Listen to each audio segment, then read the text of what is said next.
સુમૂલના chairman Mansingh પટેલને સહકાર રત્ન award એનાયત કરાયો। નવી દિલ્હી ભારત મંડપમ ખાતે આયોજિત સમારોહમાં ઇફકો દ્વારા એવોર્ડ એનાયત કરાયો છે।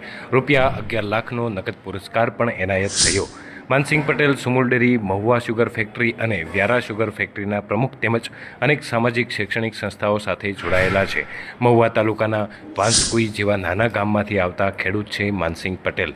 પશુપાલન અને આદિવાસી સહકારી આગેવાન માનસિંહ પટેલને સહકાર રત્ન એવોર્ડ અપાયો। દેશની સૌથી મોટી સહકારી સંસ્થા ઇફકો દ્વારા આ એવોર્ડ આપવામાં આવ્યો છે। સર્વોચ્ચ સન્માન ઇફકો સહકાર રત્ન એવોર્ડ ₹11 લાખનો નગદ પુરસ્કાર ઇફકો તરફથી પણ આપવામાં આવ્યો છે। આ એવોર્ડ નવી દિલ્હી ભારત મંડપમ ખાતે 29 મઈના રોજ આપવામાં આવ્યો હતો। श्रमिकों की सेवा के लिए इन्होंने